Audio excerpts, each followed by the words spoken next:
বৈকল্পিক ন্যায়। এই বৈকল্পিক ন্যায় আমরা যদি বুঝতে চাই তাহলে এই যে এখানে যে অথবা শব্দটা দেওয়া হয়েছে, অথবা, নতুবা, হয় অথবা, কিংবা এই জাতীয় শব্দ, এই শব্দটাকে বুঝতে হবে। বৈকল্পিক ন্যায় যদি আমরা ঠিক মতো বুঝতে চাই তাহলে অথবা, নতুবা, হয় অথবা, কিংবা এই শব্দটা বুঝতে হবে। এখন আমরা প্রাকল্পিক ন্যায়ে দেখছিলাম, কি দেখছিলাম মনে আছে? প্রাকল্পিক ন্যায় যদি তবে থাকলে প্রাকল্পিক, তাই তো? এখানে তাহলে আমরা কি দেখব? বৈকল্পিক। তাহলে বৈকল্পিক মানে কি বুঝবো কি দিয়ে?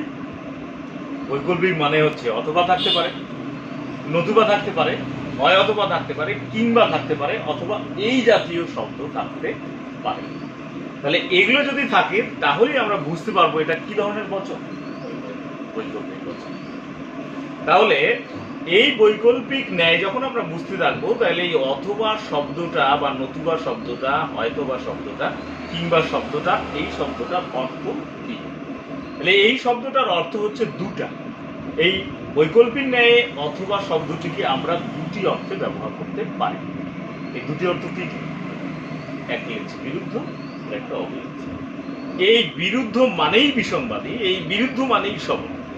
তাহলে এই বিরুদ্ধ শব্দটা এই দুটা হচ্ছে তার অন্য নাম। আর বিরুদ্ধ মানে বিসংবাদী, বিসংবাদী মানে সবল, সবল মানে বিরুদ্ধ। ক্লিয়ার? আর এই অবিরুদ্ধ, ওইটার বিপরীতে অবিরুদ্ধ, মানে অবিংশবাদী, দুর্বল, আর হচ্ছে শিথিল। তাহলে অবিরুদ্ধ কথার এগুলো কিন্তু আলাদা নাম। অবিরুদ্ধ যেটা, অবিংশবাদী সেটা, দুর্বল যেটা, আর হচ্ছে শিথিল সেটা। তাহলে এখন এই অথবা শব্দটার যে দুটা অর্থ আমি বললাম, একটা হচ্ছে বিরুদ্ধ আর একটা হচ্ছে অবিরুদ্ধ। তাহলে এবার বিরুদ্ধ কখন আর অবিরুদ্ধ কখন হবে এই শব্দটাকে আমাদের বুঝতে হবে। তাহলে বিরুদ্ধ কখন বা কোন কাজ বা কিভাবে আমরা বিরুদ্ধ বুঝবো, আর অবিরুদ্ধ কিভাবে বুঝবো? এখানে দেখ, এই যে একটা রাইট একটা কাটা দিছে, আর এখানে দুটাই রাইট আবার দুটাই কাটা দিছে। তাহলে এইটাকে সহজ বোঝার জন্য, যেমন যেটা বিরুদ্ধ, একটা রাইট একটা কাটা, মানে অথবা দিয়ে যুক্ত থাকবে। আমি ভাত খাবো অথবা চা খাবো, এইটা যদি বলি তাহলে ভাত খাবো একটা, আর অথবা দিয়ে আছে কি? চা খাবো, এই তো। তাহলে এই ভাত আর চা দুটার মধ্যে একটা খাবো, এই দুটি কাজ একসঙ্গে করা যাবে না যাবে না? যদি না যায়, যদি না যায় তাহলে সেটা বিরুদ্ধ। কিন্তু যদি যায় একসঙ্গে খাওয়া তাহলে সেটা অবিরুদ্ধ। তাহলে এবারে যদি আমি একটা উদাহরণ দিতে চাই তাহলে এই যে উদাহরণটা এখানে দিই তাহলে ধরতে সুবিধা হবে। লিখি, কল্যাণ বাবু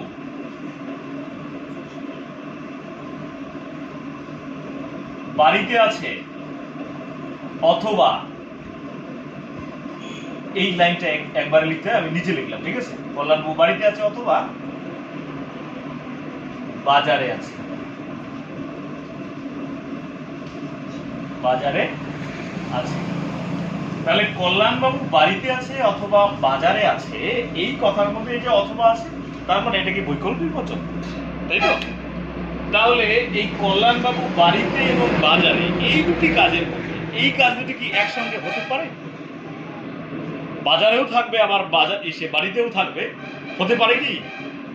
এই দুটি কাজ হতে পারে না। এইটা তখন ধরবো কোথায়? বিরুদ্ধ। মানে যদি এরকম বোঝায়, আমি কি বলছিলাম যে একটা করা যাবে আর একটা কোনো মতেই করা যাবে না, এরকম যদি বোঝায় তাহলে কি হবে? তাহলে কি হবে? বিরুদ্ধ হবে। এখন যদি বলা হয় কল্যাণ বাবু সবজি কিনবে অথবা মাছ কিনবে, বল এটা বিরুদ্ধ না বিরুদ্ধ? এটা অবিরুদ্ধ। কেন? কল্যাণ বাবু সবজি এবং মাছ দুটাই কিনতে পারে, টাকা থাকলে, তাই তো? দুটাই কিনতে পারে। তাহলে এই কাজটা একসঙ্গে করা যাচ্ছে কিনা? ঠিক আছে। এখন যদি বলি মন্দিরা চুড়িদার পরে আছে অথবা শাড়ি পরে আছে, এটা বিরুদ্ধ না অবিরুদ্ধতে ধরবো বল? এটা বিরুদ্ধ। কেন? দুইটা কাজ একসাথে করা যাবে না, অর্থাৎ সে যদি শাড়ি পরে থাকে সে চুড়িদার পরতে পারবে না, অর্থাৎ তাকে শাড়ি পরাই দেখা যাবে। বুঝা গেল? এখন যদি বলা হয় যে সঞ্চিতা নাচ করতে পারে অথবা গান করতে পারে, বিরুদ্ধ না অবিরুদ্ধ? কেন? করতে পারে, তাহলে এটা কি হবে? এটা হচ্ছে অবিরুদ্ধ। বোঝা গেল কি ব্যাপারটা?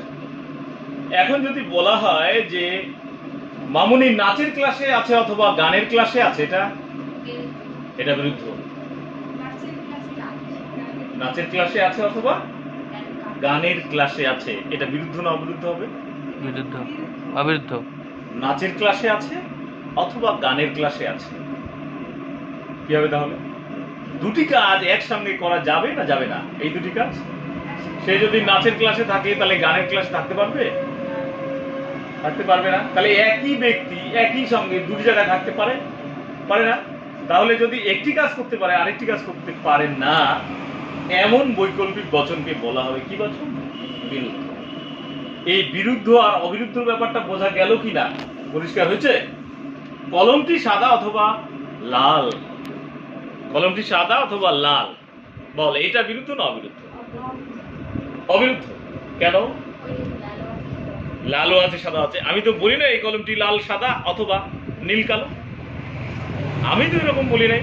আমি বলছি কলমটি সাদা অথবা লাল অথবা কালো, সাদা অথবা কালো, লাল অথবা সাদা। কি কনফার্ম কর এটা কি হবে?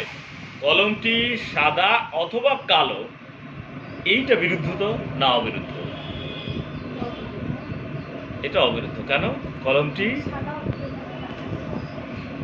সাদা হতে পারে, হ্যাঁ,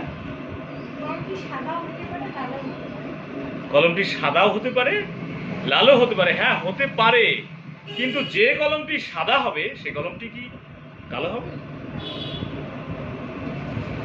একই সঙ্গে হতে পারে সাদা কালো? তাহলে কথাটা আমি বুঝাতে পারলাম না। কিন্তু বলছে দুটি কাজ একই সঙ্গে, আমরা ছিলাম যে যে কলমটি কি সাদা অথবা কালো, তাহলে এটা কি বচন? বিরুদ্ধ।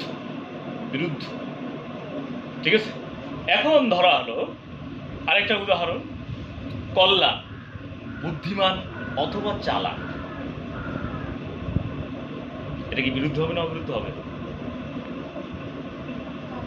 এটা বুঝতে অসুবিধা হচ্ছে, তাহলে এটা চেঞ্জ করে এটা যদি বলি কল্যাণ বোকা অথবা বুদ্ধিমান, বিরুদ্ধ না অবিরুদ্ধ? বোকা অথবা বুদ্ধিমান বিরুদ্ধ। মানে যদি বোকা হয় তাহলে বুদ্ধিমানের চান্স খুব কম, তাহলে বুদ্ধিমান হবে না। এখন যদি এই কথাটা বাদ দিয়ে যদি বোকা অথবা চালাক বলি, কল্যাণ বোকা অথবা চালাক, এটা কি বিরুদ্ধ না অবিরুদ্ধ? এটাও বিরুদ্ধ। বোকা অথবা চালাক, যে বোকা হবে সে কি চালাক হবে? না। তাহলে বোকা হলে চালাক নয় সে, আর চালাক হলে সে বোকা নয়, তাহলে দুটার মধ্যে একটা হবে। বোঝা গেল কি?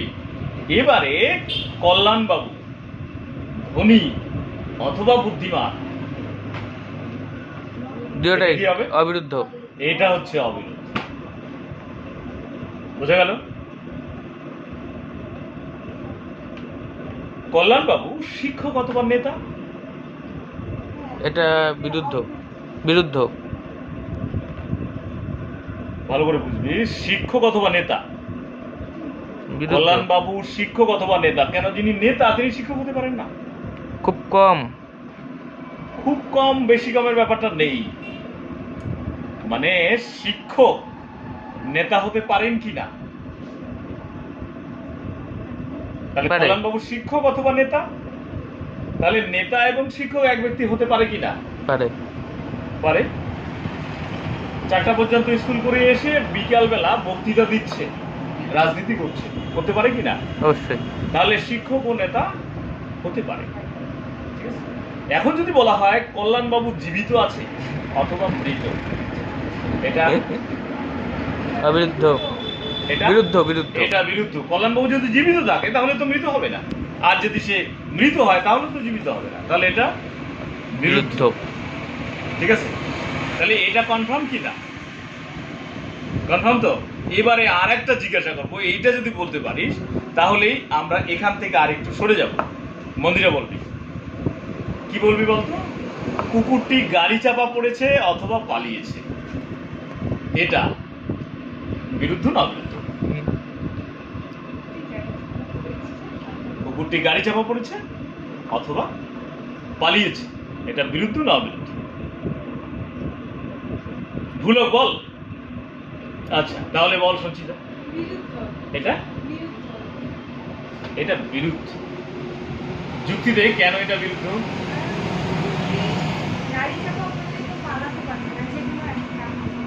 মামনি, ও যে কথাটা বলছে এটা কি ঠিক পয়েন্ট, রাইট পয়েন্ট? হ্যাঁ, তোর মধ্যে কি তুই একমত? কি বলছে ও? পালাতে পারবে না। কথাটা কি ছিল?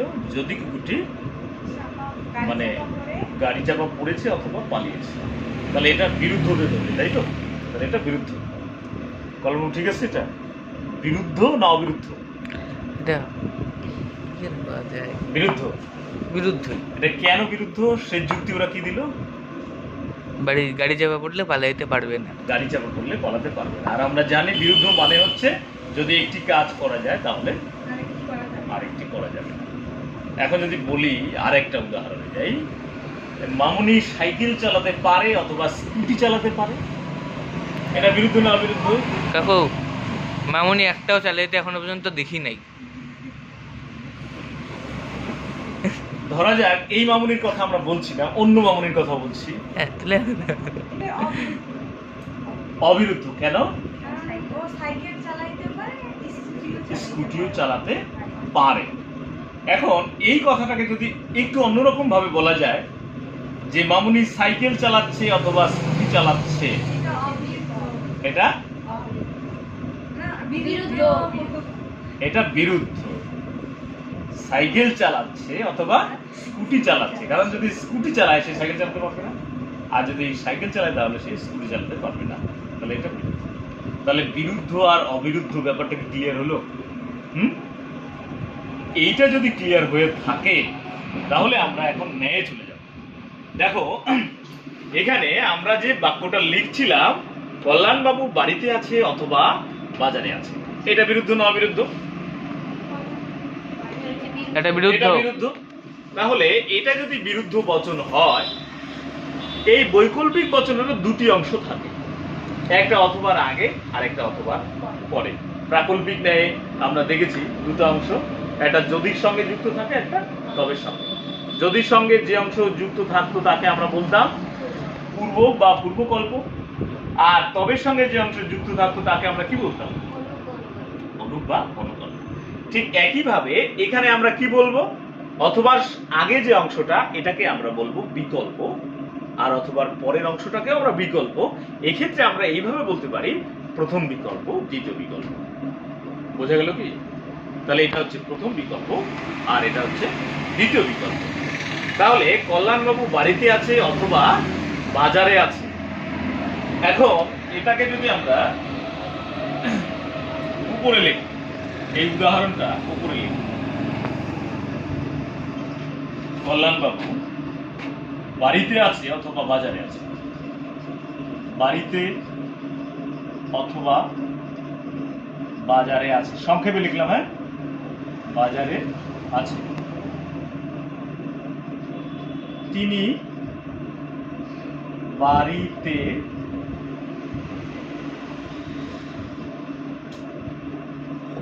বাড়িতে নেই, সুতরাং বাজারে আছে।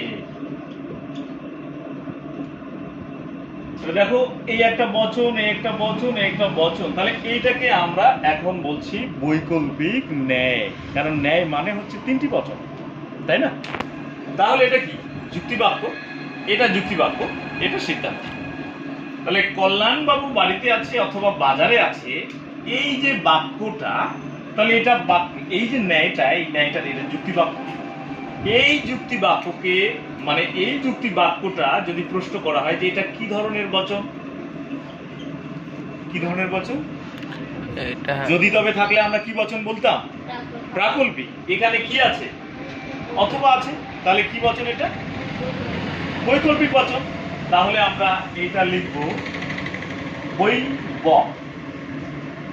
তাহলে বৈকল্পিক ন্যায়ের প্রধান আশ্রয় বাক্যটি কি ধরনের বচন, বৈকল্পিক বচন। ক্লিয়ার? অপ্রধান আশ্রয় বাক্য এবং সিদ্ধান্ত কি ধরনের বচন, নিরপেক্ষ বচন। মানে দুটো নিরপেক্ষ বচন, তাই তো, সেম ওই প্রাকল্পিকের মতো। তাহলে এখানে এই যে বিকল্প, এখানে এগুলোকে কি পূর্ব অনুপ না বলে আমরা কি বলবো, এখানে বিকল্প বলবো। অর্থাৎ প্রথম বিকল্প আর এটা হচ্ছে দ্বিতীয় বিকল্প। এখন এর যদি আমরা বৈধতা বিচার করতে যাই তাহলে আমাদের এই যে বিরুদ্ধ আর অবিরুদ্ধ এই ব্যাপারটা বুঝতে হবে। আমরা তো এই ব্যাপারটা বুঝছি, তাই তো। তাহলে কল্যাণবাবু বাড়িতে আছে অথবা বাজারে আছে, যদি এই বাক্যটা বুঝি আমরা, এই বাক্যটা কি বলতো, বিরুদ্ধ না অবিরুদ্ধ? বাড়িতে আছে অথবা বাজারে আছে। কল্যাণবাবু বাড়িতে থাকলে বাজারে থাকতে পারবে, তাহলে এটা বিরুদ্ধ। তাহলে কল্যাণবাবু বাড়িতে আছে অথবা বাজারে আছে, তাহলে এটা বিরুদ্ধ। তাহলে যদি আমরা বুঝে যাই যে একটি বৈকল্পিক ন্যায়ের এই যে বচনটা এটা বিরুদ্ধ হয়, তাহলে বুঝতে হবে এই বিরুদ্ধ হলে প্রতিটি ন্যায়, বৈকল্পিক ন্যায় যদি বিরুদ্ধ হয়ে যায় তাহলে সেটা বৈধ হয়। এখানে অবৈধর কোনো ব্যাপার নেই। বিরুদ্ধ হলে কি সেটা, বিরুদ্ধ হলেই বৈধ হবে, আর কোনো কথা নেই। তাহলে এইভাবে ধরতে হবে, একটা বৈকল্পিক ন্যায় যদি বিরুদ্ধ হয় তাহলে সেটা বৈধ। এই বৈধ হলে আমরা আকার লিখতাম ন্যায় অনুমানে, তাহলে এটা বৈধ হলে এর আকার লিখতে হবে ডিএস। এর আকার কি লিখবো, ডিএস। দাস। এবারে যদি অবৈধ হয়ে যায়, যদি অবৈধ হয়ে যায় তাহলে অবৈধ বুঝবো কি করে, অবৈধ বুঝবো কি করে, তাহলে বৈধ কি করে বুঝি বল, বৈধ কি করে বুঝলাম আমরা, বিরুদ্ধ হলে এটা বৈধ হয়ে যাবে। এখন যদি এই বৈকল্পিক ন্যায়টা কি হয়ে যায়, অবিরুদ্ধ হয়, তাহলে আমাদের সিদ্ধান্ত দেখতে হবে। এখন এরকম একটা উদাহরণ দিলে ব্যাপারটা পরিষ্কার হবে। তাহলে এটা বুঝে দিই, এটা বুঝলি তো, বৈকল্পিক ন্যায় বিরুদ্ধ হলে কি হবে, বৈধ। তখন আকার লিখতে হবে ডিএস। বুঝা গেল? এবারে একটা অবৈধ কিভাবে হয় সেটা আমরা এবারে দেখব। এই মাঝখানে একটা উদাহরণ লিখব। তাহলে এবারে আমরা এই উদাহরণটা দেখি। কল্যাণবাবু সবজি কিনবে অথবা মাছ কিনবে। তিনি মাছ কিনবে, তিনি সবজি কিনবেন না। এই যে উদাহরণটা, এই উদাহরণটা এটা বল বিরুদ্ধ না অবিরুদ্ধ? এটা অবিরুদ্ধ। তাহলে যদি অবিরুদ্ধ হয় তাহলে সিদ্ধান্ত দেখার ব্যাপার আছে। তাহলে নিয়মটা হচ্ছে যদি অবিরুদ্ধ হয় তাহলে আমরা সিদ্ধান্ত দেখব, কিন্তু যদি বিরুদ্ধ হয়ে যায় তাহলে সিদ্ধান্ত দেখার কোনো ব্যাপারই নাই, সোজাসুজি বৈধ। বোঝা গেল? কিন্তু এটা কি অবিরুদ্ধ, দুটোই যেহেতু কিনতে পারে এই জন্য এখানে বলছে তিনি মাছ কিনবেন কিন্তু তিনি সবজি কিনবেন না। তাহলে এইটা মনে রাখতে হবে, বৈধতা বিচারের সময় আমরা সিদ্ধান্ত দেখব কখন, যখন অবিরুদ্ধ হবে, শুধুমাত্র তখনই সিদ্ধান্ত দেখা হবে, এর আগে আমরা সিদ্ধান্ত দেখব না। বুঝা গেল? তাহলে এখানে আমরা সিদ্ধান্ত দেখছি কখন, এটা যেহেতু অবিরুদ্ধ তাই এখানে সিদ্ধান্ত দেখছি। যদি অবিরুদ্ধ হয়, সিদ্ধান্তে যদি না থাকে তাহলে অবৈধ, তাহলে দোষ হবে। কিন্তু যদি এখানে নয়টা না থেকে না থাকতো, উল্টে হয়ে যেত যে তিনি সবজি কিনবেন না সুতরাং তিনি মাছ কিনবেন, তাহলে এটা বৈধ হয়ে যাবে। ব্যাপারটা বোঝা গেল? আর একবার বলি, তাহলে এটা কি বৈধ না অবৈধ হবে? অবৈধ হবে। কেন অবৈধ হবে? তাহলে এখানে লিখে দিচ্ছে অবৈধ, তাই তো? কেন অবৈধ হলো বুঝতে পারলে কি না? অবৈধ হলে দোষের নাম লিখতে হবে। অবৈধ কেন বলছি যে একটি বৈকল্পিক ন্যায় যদি কি হয়, অবিরুদ্ধ হয়, তখন আমরা সিদ্ধান্ত দেখি। এই সিদ্ধান্ত, তাই তো, এই সিদ্ধান্তে যদি নয় থাকে, সিদ্ধান্তে কি থাকে? সিদ্ধান্তে যদি নয় থাকে তবে অবিরুদ্ধ হয়, তবে ভুল বললাম, তবে অবৈধ হবে না, তবে অবৈধ হবে। তাহলে অবৈধ আমরা বুঝতে পারবো কি করে? সিদ্ধান্তে যদি নয় থাকে। কিন্তু তার আগে আরেকটা কথা আমাদের বুঝতে হবে, সিদ্ধান্ত দেখবো কখন? কখন? অবিরুদ্ধ হলে। বিরুদ্ধ হলে আমরা কি সিদ্ধান্ত দেখবো না? বিরুদ্ধ হলে সিদ্ধান্ত দেখবো না। এই দুটি কথা মাথার মধ্যে রাখতে হবে। বৈকল্পিক ন্যায়ের ক্ষেত্রে আমরা যখন বৈধ অবৈধ বিচার করব, বৈকল্পিক ন্যায় এইটা যদি বিরুদ্ধ হয়ে যায় তাহলে সিদ্ধান্ত কোনো দেখার ব্যাপার নেই, বৈধ লিখবো, আকার দিয়েছি। কিন্তু এইটা যদি অবিরুদ্ধ হয় তাহলে আমরা সিদ্ধান্ত দেখবো, আর সিদ্ধান্ত যদি নয় থাকে তাহলে আমরা অবৈধ লিখবো। দোষের নাম একটাই দোষ, সেটা হচ্ছে বিকল্প পরিগ্রহণ দোষ। দোষের নাম হচ্ছে বিকল্প পরিগ্রহণ, বিকল্প পরিগ্রহণ দোষ। আর বৈধ হলে একটাই আকার, সেটা হচ্ছে ডিএস, ঠিক আছে? আর অবৈধ হলে লিখবো বিকল্প পরিগ্রহণ দোষ। ওইখানে আমি যদি একটু চেঞ্জ করে দিই এই কথাটাকে, এখানে তিনি মাছ কিনবেন না, তিনি সবজি কিনবেন, যদি এরকম হয়, দেখ এইটা কি অবিরুদ্ধ আছে যে কল্যাণ বাবু সবজি কিনবে অথবা মাছ কিনবে, তিনি মাছ কিনবেন না, সুতরাং তিনি সবজি কিনবেন, এই তো। এখন এটা বৈধ না অবৈধ এটা আমাদের বিচার করতে হবে। কেন? কারণ যেহেতু এটা অবিরুদ্ধ, তাই তো। তাহলে অবিরুদ্ধ হলে আমরা কি করব? সিদ্ধান্ত দেখব। সিদ্ধান্তে কি আছে? নয় আছে কি নাই? না, সিদ্ধান্তে এখানে নয় নেই, এই জন্য এটা কি হয়ে যাবে? বৈধ হয়ে যাবে, লিখবো তখন আমরা বৈধ ডিএস। বোঝা গেল কি ব্যাপারটা? আর আগেরটা বোঝা গেছে? হ্যাঁ। তাহলে বৈকল্পিক ন্যায় আমরা যখন বৈধতা বিচার করব তখন আমাদের বুঝতে হবে যে বিরুদ্ধ আর অবিরুদ্ধ, এই কথাটা বিরুদ্ধ হলে সোজাসুজি আমরা চলে যাব কিসে? বৈধ। বিরুদ্ধ হলেই বৈধ। কিন্তু যদি অবিরুদ্ধ হয় তাহলে আমাদের সিদ্ধান্ত দেখতে হবে। সিদ্ধান্তে যদি নয় থাকে তাহলে দোষ, আর যদি নয় না থাকে তাহলে সেটা কি হয়ে যাবে? বৈধ হয়ে যাবে। বৈধ হলে আকার দিয়েছে। এই বৈকল্পিক ন্যায়। ক্লিয়ার? দোষের নামটা বিকল্প পরিগ্রহণ দোষ। বিকল্প পরিগ্রহণ দোষ। বলো। তাহলে আজকে এই পর্যন্তই থাকলো।